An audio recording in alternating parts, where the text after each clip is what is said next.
So we are Dave and Barb Shelton. I'm Dave. This is Barb. And so I'd like to start off just telling you a little bit about our marriage. We got married when I was 19. Barb was 22. You weren't 23 yet. Oh, in another week. Yeah. There's almost 4 years difference between us, and we got married for I don't know, I guess the wrong reasons. Totally the wrong reasons. Yeah, she played guitar for the youth group, leading worship or whatever, and I just was attracted to that because I thought, well, if I am associated with somebody that the youth group looks up to, then maybe, I would be looked up to as well. And so that's kind of what started the relationship. Because let's clarify, he was in the youth group, and I was a leader in the youth group. Yeah. So that's why, okay. Yeah, he was a kid in it. And he and I had problems dating. In fact, I don't know if that's quite the word. I just never dated in high school because I never got asked out. So I was pretty sure that I was kind of undesirable, and I was very obnoxious, so that probably was actually true, but nonetheless, I wasn't asked out. And he was a football stud. So I thought, wow, if I can go out with him, then I'm going to be cool too. So these are just the totally godly, deep reasons that we got married. I knew on our wedding day, getting ready, that this was wrong. I knew it was wrong. And so there was a lot of immaturity in both of us, and we did not have, we were just short with each other. We were selfish. We were, and it's all in the past now. We're now totally unselfish, and excuse me. So no, we had just a rocky relationship. It was, how would you describe it? Well, definitely selfish. Yeah, both of us. We didn't relate well. We didn't know how to communicate with each other when we would have frustrations. We wouldn't know how to deal with those without, getting into some kind of argument. Yep. We didn't know how to do it civilly. And a lot of times my frustrations, rather than dealing with them, would get swept under the carpet until we would be at, family function or something, and then I would throw, like digs out at her in front of other people. Mm-hmm. And yep. So and a lot of the under the carpet stuff was because I actually shoved things under the carpet. And I forced him under the carpet. We, anytime we had an argument, I was highly skilled at bringing it all around full circle, maybe many detours along the way, but it was always his fault. Always. I could do that very skillfully, I am sad to say. And so after 17 years of this, there were still good things, there were good times, but there was always this undercurrent of not feeling cherished, because I made myself uncherishable because of how prideful I was. And so this went on for 17 years. We had our 3 kids, Trinessa, Tori, and Carly Ann. Bless their hearts. They're still getting healed from all this. And so 17 years into it, is there anything else you want to say about that time? No, that's good. Okay. So 17 years into it, things were just, I know Dave's heart was cold toward mine. We went to a marriage retreat. This is kind of where it pinged finally, but at a marriage retreat, we had a really good time as long as we were with a bunch of people, but as soon as we had to go into our own room, it was just hard and sad, and resentfulness would come out. Why did you say that? And it was just really, really sad. That was the hardest part of marriage retreat. And I remember at this one point, we had some kind of argument in our room, and I could almost feel the cold, smoky, it was almost like a spirit had just crept in, and I could just feel Dave's heart ice over. And I didn't know how to undo it because I myself had done that a lot by pushing him away.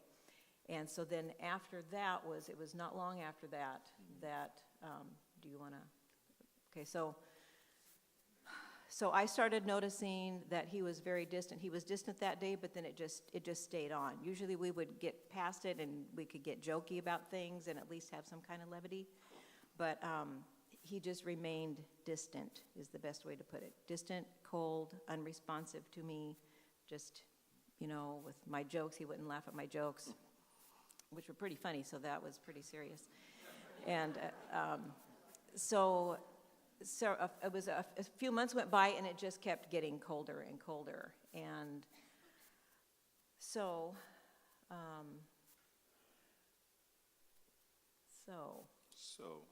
I ended up having an affair. Yeah.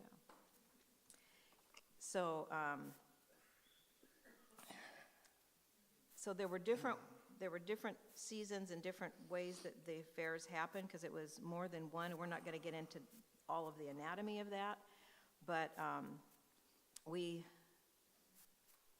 at one point we went to somebody for counsel, and at that point Dave did not want to get counsel, so he was closed to that, and we had a short separation at that point, but it was just very short. And so then we figured if I would just only look cuter, that was part of the problem, is that I wasn't stylish enough or cute enough. So I would get cuter clothes and be nicer. So I tried to be nicer, but we never dealt with the problems that were deep down in our hearts. It was just all surface stuff. Nonetheless, hard. It was difficult, but so more months went by, and then eventually Dave had another affair. And so if you don't get things dealt with, and they will not go away. I can assure you of that. So anyway, he had another affair. It was kind of a series of things, but at that point we had a confrontation. Paul and Anita, we were at Grace Fellowship with Paul and Anita Trikel at the time, and they helped us work. Well, they didn't. They actually helped with a confrontation to confront Dave, and he chose to separate, so we ended up separating for 6 months. And we didn't say, let's separate for 6 months. We just separated, and we didn't know if we'd ever even get back together. Neither of us actually really wanted to. Dave was really burnt out on me and my pride, and then I was, of course, really wounded because of his affairs. And all this time, and people would say, oh, it's a midlife crisis, or they would say, oh, it's just a phase Dave's going through, and we're just going to hope and pray that he'll come back and, come to his senses. And I remember one time him going out with a couple of police officer friends who both had I think they were both divorced. Go through separations and eventually divorce. And I just thought, oh, great. This is just great. He's going to go out to a bar and have fun with his buddies. He's free man. I'm here with the kids, and he's a free man, and he's just going to be influenced by these guys that are going to say, hey, yeah, let's just live it up, while you don't have her. And so during that time, I was always worried about what Dave was doing and not doing, and was he carrying God? Was God going to finally be able to get through to him? And so I would pray for him. Have you heard the prayer about the hedge of protection? You pray a hedge of protection around people. Somewhere along the line, I heard about the hedge of thorns, and I was really into that. Hedge of thorns around him. Yes, God, hedge of thorns around Dave, wherever he's at. And the counselor I was going to, Larry Stratton, he said, oh, no, you don't want to pray that. And I said, yes, I do, actually. And he said, no. He says, you want to let it go its full length. He said, you don't want to stop him. You want to let it go as far as it needs to go so that he gets to the very end of himself, the end of his rope, not just stopped by something external. And so, okay, we'll go with that. And so I did pray that, not exactly wholeheartedly, but I prayed it. And so do you want to say anything about during that time? Well, no, when I ended up having the affairs, I wasn't out looking.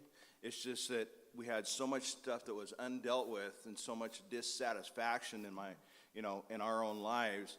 And, in my job, in my job, I come in contact with a lot of people, and, the enemy knew what I was ripe for and took advantage of it, and I fell for it. And so, and after the first round, I didn't want to get help. I didn't want to get counseling. I was just like, no, I know my family's more important. Don't worry, it won't happen again. Well, stuff wasn't dealt with, and of course, I got, fell for it again, and that's when I, we ended up being separated for 6 months, and at that point, had a lot of time to think and to figure out whether we wanted to get back together, and we knew it'd be a lot of work, but we just had a lot of things to consider, and I agreed to go into counseling, and so. Yeah. So we went to Larry Stratton. He counseled Dave, and he counseled me, and then I was also really concerned about our kids. I was concerned that this was going to damage them forever, and just to be so disappointed in their dad at that point, but God did something later in me. So we took him to counseling. I took the kids to counseling, and we were still separated at this point. And Larry asked the kids, he says, how are you guys doing in all this? And he says, do you want to help your dad? Because Larry's own sons had helped bring Larry's father, so the son's grandfather, to the Lord. So Larry knew that the kids could really have, an important part in this. And so he asked the kids, all three of them were there, and he says, do you guys want to help bring your dad back to the Lord? And Carly Ann, who was 6 or 7 at the time, she says, well, it's like my dad has been out ice skating on this lake that froze over, and so he's skating around, but then he comes to this, that he came to a weak part, he ends up falling through a hole and falling into the water, and that's where he's at right now, is down in this icy water. And Larry goes, well, that's a really good analogy, Carly Ann. He said, so Sharnessa, what do you think? Do you want to help your dad get out of this icy hole that he's in and he can't get out? And Sharnessa said, she goes, no, I actually don't. I'm just really tired of him, and he's not doing what he's supposed to be doing, so no, I don't want to help. Larry says, no, he's going to, die there spiritually. And she goes, yeah, I know. Yep. Now, this is not typical of Sharnessa. That was probably about the last time she said anything ungodly, so, out of line of what God might have wanted her to say, let's put it that way. And so he asked Tori, so Tori, what do you think? And are you willing to help him? Tori goes, yeah, I'm willing. And then Carly Ann, he says, well, Carly Ann, how about you? And she says, well, yes and no. She's 7, remember. She goes, yes and no. She says, on one hand, I do want to get him out, but she says, because I don't want him to die. But on the other hand, if we get him out too soon, he may not learn his lesson, and he'll go back and do it again. I'm going, wow. So we're all just going, wow, okay. So the kids did at different times say things to him, because Carly Ann, that was one of the things she said was, she says, because I talked to him about God, and he goes, and then he does nothing about it. So I don't know if I really want to talk to him anymore about God, but Larry encouraged them to go ahead and do it. So time goes on, the months drug by. Dave actually did her. If you can do a good job of separation, Dave did it. He kept bills paid, and he took care of money matters. I needed a lot of help during that time. We had taxes. I'd never done taxes in my life, and he didn't want to do anything about that. So I remember sitting on the floor, and I still remember the rolly carpet in that room that I was sitting in, the room, a guest room, my office at the time. And I said, I knew I had to do the taxes, and I had no idea where to start. And I just slumped down on the floor, crying. I said, God, I don't know how to do this. I don't know how to do life. I'm just broken, and I need you to help. And I just felt like Jesus got right down there on the floor with me, and he said, I know how, and I will help you. And so I said, great. I said, the problem is I don't know how to hear your voice, so that's not going to help me any. And he says, well, then guess what? This is going to be your learning ground. This is where you're going to get to learn how to hear my voice. So how I was hearing all this, and I didn't know how to hear his voice, I'm not quite sure, but those were hard things to hear, because I knew that was the only way I was going to get out, is if I actually did hear him accurately, not just what I wanted to hear or thought, what I would make up. So anyway, he did help me with taxes. It was amazing. He actually helped me know what the next step was, and then the next step. And I cried on the phone with the tax lady, and she was concerned. I thought she might be dialing 911 on the other side, because I was in this big panic. But he brought me what I needed. And so So to shorten this story, we end up coming to a place where I did not want Dave to come back home until he was willing to give up his relationship. You guys are all over here, hi guys, with this woman. That's my prerequisite for him coming home, is he's got to give up this relationship. So at this one point, nope, that's after you came home. Okay, so he has to give up this relationship with this woman. He had not been willing to do that. He wanted the four of us, her and her husband, and he and I, to go out boating together. And I said, what is wrong with you? I said, you won't give up your relationship with this woman and come home, but the four of us are supposed to go out and go boating together? I don't think so. So we would make moves towards each other and then moves away, like that one, and then moves toward. And finally, through all this counseling, we end up, Dave ends up deciding that he's going to give her up. And so we have this whole meeting time scheduled where we're going to meet at Sherry's, and he's going to go talk to this gal and then be there. And he didn't show, and he didn't show, and he didn't show. I'm sitting there at Sherry's. Every time I walk to Sherry's, I still remember this outside area where I was waiting, and he didn't come. And finally ended up going back over to my parents, ended up bawling in the little room I was staying in at the time, or just for that moment and for that bit. And then he ends up showing up there and saying he just couldn't. It just took a while. It just took longer than he expected. And I'm just like, oh, my heart's just breaking for you. Like, our whole lives are a mess, and you have a hard time saying goodbye to her. But he did, and he really did. And I said, this means, like, really, you actually really totally leave her. You don't talk again. And he did. Now, I did not require, my prerequisite was not that he come back to the Lord, which was actually the smart thing to do. I mean, that would have been smart, but I knew I couldn't demand that of him, and you can't come back to the Lord to save your marriage. You have to come back to the Lord and then save your marriage, if that makes sense. So, if you're going to do it that way. So, we ended up continuing in counseling, and let's see. Oh, no, so he came back, and did you want to say anything about that part of it? Okay, so he came back, and let me see. So that first year, what the Lord showed me during that time is that I needed to walk the walk and not talk anymore about it. Not talk the walk, but walk the walk, and keep my mouth closed. This was very difficult. For any of you that know me, this was extremely difficult to not be preaching today, because he was not hearing the Holy Spirit during this time, so he needed somebody else to help him hear the Lord, right?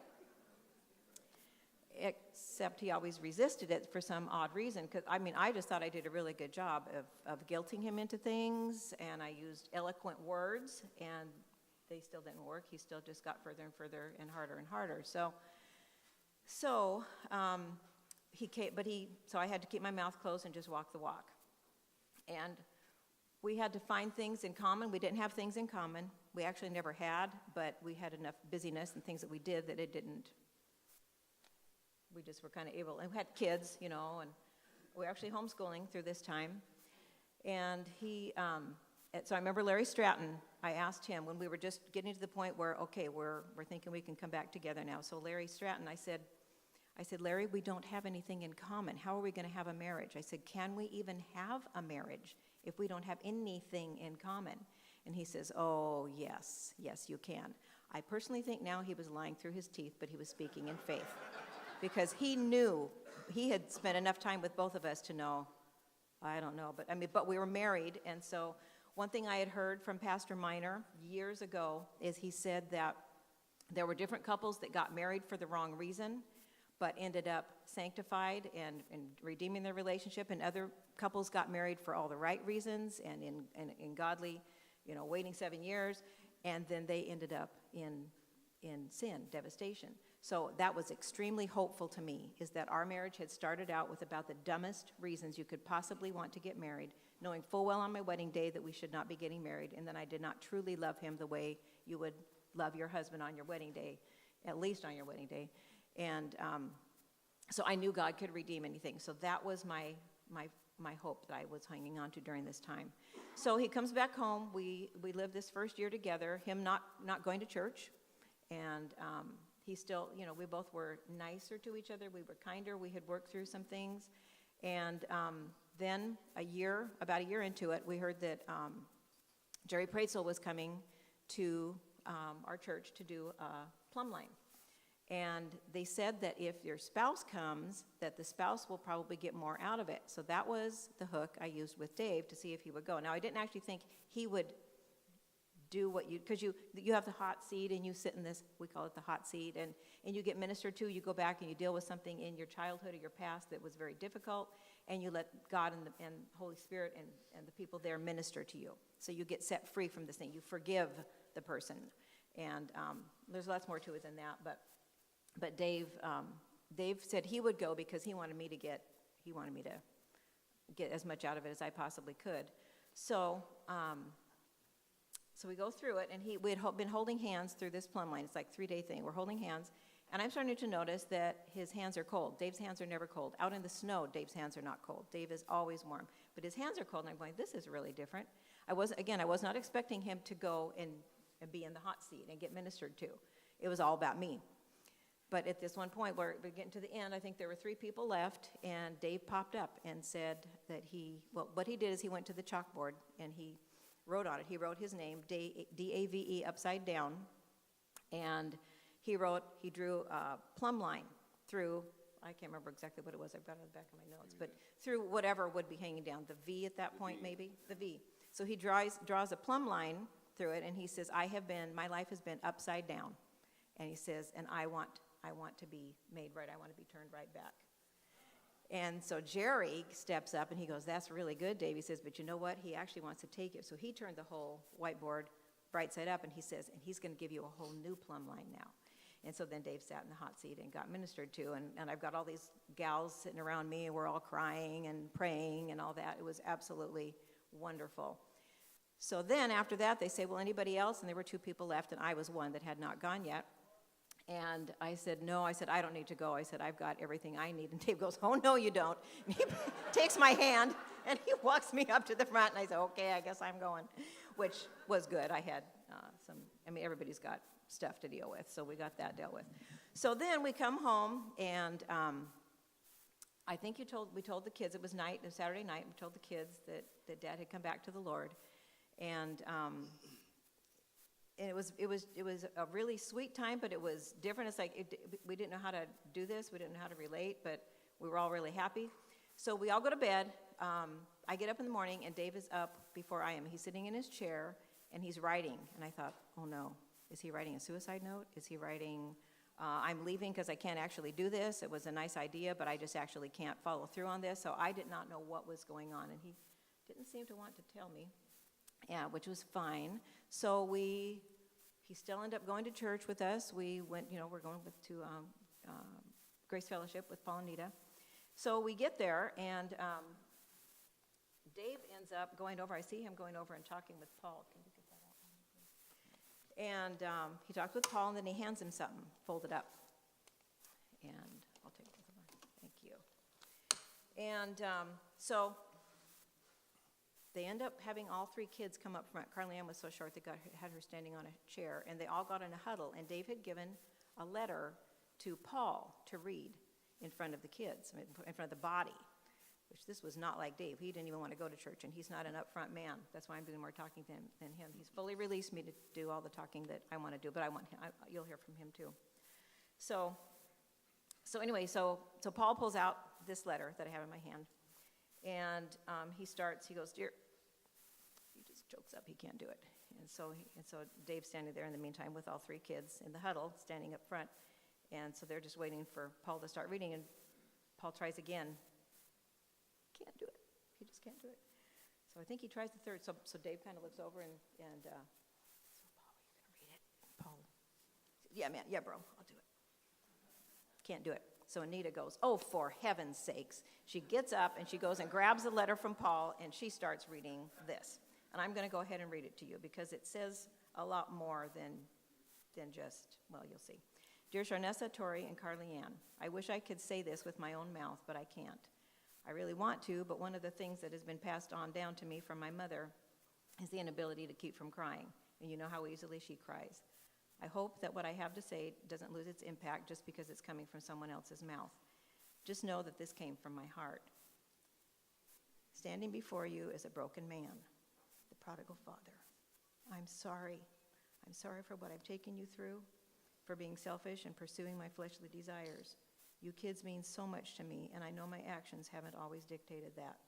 Sharni, Tori, and Carly Ann, all three of you are living and breathing evidence that there is a loving God who is personal and can meet us at our own level.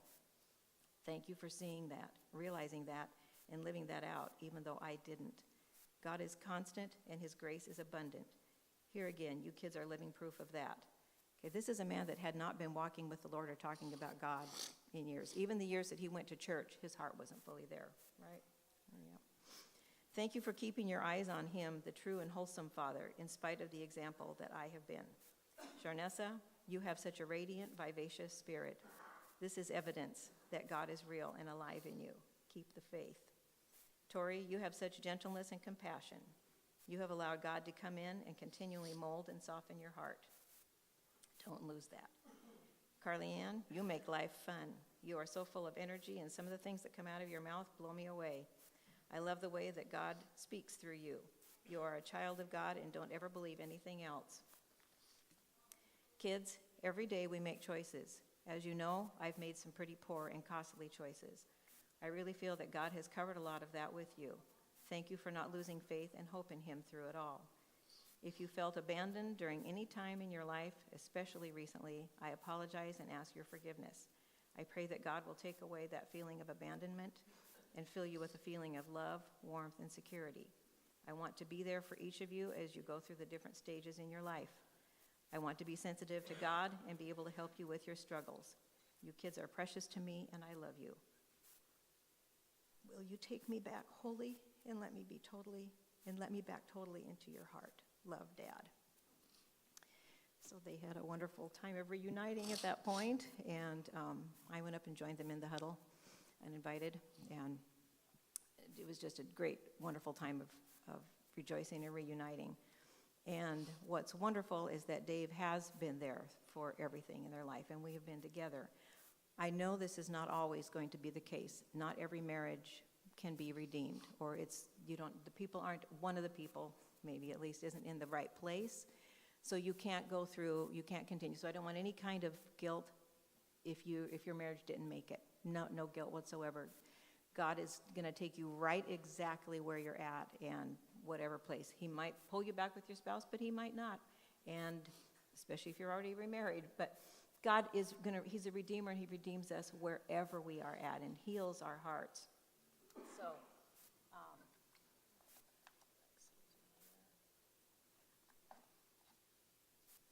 okay. So, did you want to say anything at this point? Any thoughts? So for the first, just kind of fill in, for the first 17 years of our marriage, it wasn't building our relationship together. We had 3 kids over the years, but it was, when we went out on dates, it was with other people because we didn't know how to communicate, so we had other people to help carry on the conversation. And I made sure that she had her time to do what she liked, and I can't remember what that was back then. Aerobics. Yeah. And then I had my time to do my stuff, my fishing and hunting and that kind of stuff. So we gave each other, plenty of free time, but it was kind of a let's make a deal. Yeah, it was. And like he'd say, "Can I go fishing?" I'd say, "Well, can I do such and such?" Yeah. So let's make a deal. Yeah, we would, and that was that way a lot. Yeah. And which is done. This is not an example. Okay, this isn't a good example. Yeah. This is a bad Right. example. Exactly. Yeah. I hope Okay. you see that. So why don't you take a note? Okay, we'll play Let's Make a Deal next time we want to do something. So, yeah. And It's called so grace. I'd send her on a shopping spree every now and then, give her like $15 and tell her to go down to Goodwill or the 5. thrift store. It's $5. Was it 5? Okay. 5. Okay, 5. 15, that would Back have in been the a lot. 70s and 80s, $5 went a long ways, especially at a thrift store. Especially at Goodwill, So, yeah. anyway, so yeah. Okay. One of the, I am not a very good reader, but there were 3 books that came out of our counseling that were recommended to us. Because we didn't have a whole lot of things in common, one of the books that was recommended was His Needs, Her Needs. Excuse me. Just he was talking And to me. See, I don't like talking in front of people. Anyway, so his needs, her needs, and I don't know if any of you read it or not, but it's just about how getting involved in the other person's world, even though maybe you're not necessarily interested in it, but finding an interest and a way to get involved in that. And that really helped us with a lot of stuff. I mean, Barb doesn't really care for baseball yet. She loves it when the Mariners game is on the radio all the time in our house now for the next 6 months. She really enjoys it. Even when I'm not there, she says it gives me the feeling that you are here in spirit, at least, if I'm at work or. When it's on, I know that sports can be a lot of cause for resentment in marriages, and so I remember Monday night fights. My dad, boxing, get out of the way of the TV, and that kind of thing. And I mean, he was nice other times, but if you're in front of the TV when he was wanting to watch it, it wasn't so good. So I know that there can be resentment on women's parts, or maybe guys' parts, that their wife likes watching the games and they don't. But because Dave has his priorities in order, like in other words, I'm at the top. Okay, God's at the very top, and then I'm next. I am totally secure in Him, and so now when He does the game, He's already taken care of every need we can possibly think of that I might have. And no, I'm exaggerating, but actually He does. I mean, that is how He actually lives. In consideration. That's what we didn't do before. We didn't consider each other's needs. So that's why his needs, her needs was good for us. It's not like a magic bullet that you read his needs, her needs, and your marriage is going to just be tip-top. But we did not have a clue as to what each other's needs were, and that really opened our eyes. And then the 5 love languages, that really helped us see how the other one was communicating to us. Because like I would see couples where the guy would bring his wife flowers. I know Mark Nelson would get out his guitar and play it and sing songs for Patty while she was doing dishes, and I was just so jealous. Dave would never get out. We can't play guitar, but he would never do that. He would never sing songs. But guess what Dave did? Dave would do the dishes. Dave would make dinners. He's made 75% of dinners over the years. But I didn't see that as I love you. I just saw that as, oh, he just wants to make dinners. Well, actually, a lot of times it started out with, so Dave, what do you want tonight? Do you want meatloaf? Or, because I love meatloaf. Or do you want something else, that I make? And he'd go, oh, how about if I make such and such? So he liked to cook too. His mom, he had that in his blood too. So what happened with the 5 love languages is that we started seeing that what we were doing, I'm words of affirmation and gift giving, so I would give Dave words of affirmation, but that didn't really mean that much to him because he wanted me just doing stuff, serving, because serving was, acts of service was his love language and still is. So we learned more what each other did. So like what I was doing for him, Dave realized that was my way of saying I love you, and Dave serving me, I realized was his way of saying I love you. And it also, so it helps us receive what the other was saying, but it also helped us speak to the other in their language more. There's all these different gifts that you see in the Word, different, the teaching and all this, and then there's serving. That was not even on my radar. I did not serve. I didn't serve. I just don't do that. And but the more we become like Jesus, the more we grow in all of the things that He is, all of the traits that He is. And that, so you can see why Dave felt unloved if serving wasn't even on my agenda. So, and they said, do things for each other that that isn't a necessity, like bringing them their slippers or something. And I'm going, why would I want to bring him his slippers? He knows how to get his own slippers. And so I didn't get it, but I now get it, and now I make his coffee, and that says I love you to him first thing in the morning. Even if I don't say it the rest of the day, at least I made his coffee. So no, we do. So so that really helped, and then language of love. And language of love is probably my favorite because it really helped me with my communication. Language of love talked about word pictures, and I would have a hard time communicating how I felt. But when I could say it in a word picture to something that we could both relate to, then that really helped paint the picture, so to speak. And so I really liked that one. So. Yeah. Yep. So that was good. Okay. So you can go ahead and get out your handout if you haven't already, and we're going to just run through that.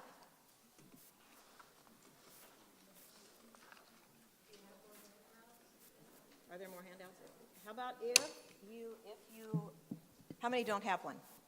Oh, goodness. So maybe could couples share one so that the other people can have? I actually opened it up so you can do it. Oh, sorry.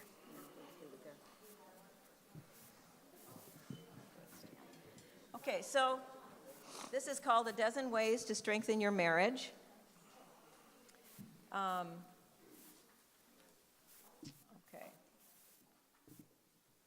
So we're just going to run through these and share any other thoughts that come. So,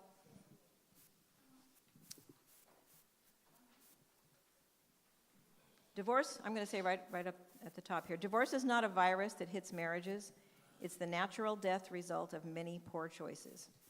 And I would say poor heart place, your heart being in a selfish place, which I specialized in, selfishness. And so there had to be a repentance, and that was the other thing I was going to share is when we were, shortly after we got back together, I had thought that this was basically Dave's fault. I had a little bit of fault in it, sure, but it was mostly Dave's wrongdoing. And I remember right exactly where I was sitting, and it's like a flash moment in my head when the Lord showed me. He was waiting for the right moment because it would have devastated me any earlier. He showed me that this was hugely my doing, that I had done everything you could possibly do, pretty much, to push him away. And it didn't even do him any good to try and argue with me because I would always turn it back around to he had the fault. So why would he want to go to counseling? I would just put it all back on him. So that I had huge repentance for that. So this isn't just a matter of doing the right things and reading the right books and saying the right things and having nice activities together. This is about getting it in your own heart first and just going to the Lord. He knows what you can handle and what order to do things in. And he knew that it was going to take a while before I was ready to hear this, but once I was ready, it still hit me really, really hard. But that's okay. I needed that. And so at that point, I had a huge repentance, just taking my ugly pride and selfishness to the Lord and asking him to forgive me and then teach me how to completely relate differently. I mean, it was those first years were really awkward because we weren't used to being kind and considerate to each other and not lashing out. I would lash out a lot from that undercurrent of anger towards him and resentment. I would lash out at him and they would just spit out and fire and that would make his heart even colder, every time we had one of those kind of things, which was often. So that's the first step. And then all these other steps are things that you can just do, like take time to have fun together, laugh a lot, go on a date night as often as you can get away. Sharing each other's interests, even if it's not particularly or at all interesting to you. Dave now has, he's gotten to be a very good praiser of my cards that I make, and he just really appreciates them and enjoys them now. And what we're going for, though, is Larry Downing, because Larry and Gail also does stamping and card making. And Larry was at our house when Gail and I were making a card, and so I showed the card to Larry and Dave, and Larry goes, I really like the layout of that card. And he says, and I love your use of pastels. I go, whoa. He's advanced. Yeah. So Dave learned a lot from him that night, even though... You're my mentor, Larry. What'd you say? He's my mentor. Yes, absolutely. Okay, and then I became interested. I asked him 1,000 questions during baseball games that we would go to, and he would actually compliment me on the question I asked. He says, that's a great question. And I go, yeah, I know, I know nothing, so it was really easy. But anyway, and then walk in much grace toward each other. Now, you really have to have the ground leveled. I mean, you need to walk in grace anyway, but you don't walk in grace toward continued sin. Okay, how do I say that? You walk in grace, but you deal with it. You have to deal with the sin. You have to get to counseling. Guys, do not be afraid to get to counseling, okay? We wish we had done it much sooner. It just helps you deal with your stuff and get it out in the open and then have someone that actually can kind of be referee, need be, but help you work through it. So do walk in grace towards each other. Give each other the benefit of the doubt. Be soft-hearted. Love assumes the best in the other person and is not easily offended. 4, quickly ask forgiveness, but also quickly give it, which includes forgetting. Dave is really good at asking forgiveness. Not that he needs to that often, of course, anymore, but he, even when he wasn't walking closely with the Lord, even then he was still better at asking for forgiveness than I was, which tells you a lot about my deep walk with the Lord at that point. So communicate, and I'm being very sarcastic. Communicate. There's many, many exclamation marks after that, and communicate about everything. And if you don't know how, learn. There are many books out nowadays. Say I love you often. We never get tired of hearing that.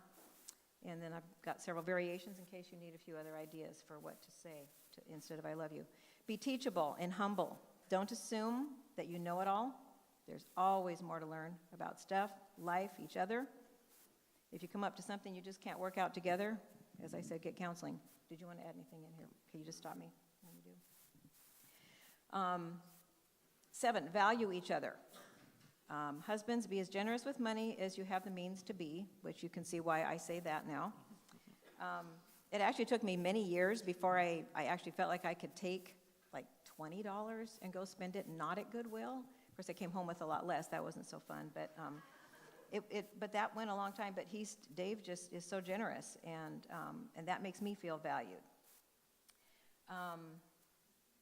Pray together about the little and big things. Nothing is too little to pray about. Do it out loud and together. Husbands, you have no idea how secure this makes your wife feel when you pray. And probably vice versa as well. But Dave thinks he's in kindergarten level with praying and writing and speaking and all that, and he's not. He just thinks he is. But just to even see him sitting there having quiet time, it just does something in my heart. I don't even need to know what is happening in him. That was the other thing I wanted to say, is during the time of the separation, when things were going on with Dave, but I didn't, we were separated, so I didn't really see him very often and didn't know what was going on. The Lord showed me that the posture for me to have during that time was like if you take a little child and put the child, nestle it right here. So the face is right here. They're snuggling with you and you're rocking them to sleep. Okay, so that's me, the child, and Jesus is holding me. And his hand is behind my head for a reason. It's because I always like to look the other way and see what's going on. Okay, what's going on with Dave? What's he doing? Okay, who's he going out with right now? Okay, what are they doing? What are they talking about? And he just would have to actually forcefully keep my head there. And one thing that came of this, I told you about the night he went out with the guys, the 2 separated guys. I found out later, after we were back together, and I was asking him all my questions. That was another thing, is that he let me ask all the questions I wanted to. I would do it gently. I would say, I have something I need to talk to you about. And he'd go, okay. So that kind of helped him brace for it. And then I would just ask him whatever I needed to ask him. And this one time I said, that night you went out with the guys, what happened there? Turns out, do you want to say what they said? Okay, he said that the guys actually encouraged him to go back to me. They said, Barb's a great gal, and you really should be able to work it out with her. Is there anything else with that? And so that was another product of me keeping my head in and I just needed to not worry about it. God was doing what he was doing with Dave, and I needed to trust the process, trust God with the process. And then I have number 9 is argue fairly, kindly, and respectfully. And I've got several tips for this, which I'll let you look at, A through F, later. 10, allow and encourage separate time. Respect each other's need for privacy. I love these little sayings. Constant togetherness is fine, but only for Siamese twins. To keep a fire burning brightly, there's one easy rule. Keep the logs together, near enough to keep warm, and far enough apart for breathing room. Good fire, good marriage. Same rule. I love that. And let there be spaces in your togetherness, so that's good. So anyway, 11 then, deal with the junk. This includes not only outright arguments, but undercurrent strains between you. Those are probably even almost more important than the outright arguments. A lot of times you're arguing about stuff that really isn't the issue. We're really arguing about the fact that you don't feel valued, you don't feel cherished, whatever. So, undercurrent strains between you, because the little foxes, just as the little foxes spoil the vineyard, they will ruin your marriage. Deal with them head on, heart on, and as soon as you both are cooled off. Don't deal with stuff right when somebody has been offensive. You want to wait until you're both cooled off, otherwise you'll just be dealing with the fire and not the actual cause of the fire. 12, serve each other, especially in the little things. If the little foxes can eat away at and ruin a marriage, the little blessings can build and heal, and they have really done that with us. Go beyond the obvious. Do things for each other that the other could do. Marriage is like an empty box. It remains empty unless you put more into it than you take out. So all the above, diligently pursued and coupled with, founded on, and empowered by God's grace, will result in the two of you becoming best friends and lovers, having a marriage made in heaven. If you get stuck on any of the above, seek further resources, counseling, and the Holy Spirit, who is the ultimate counselor. So it is.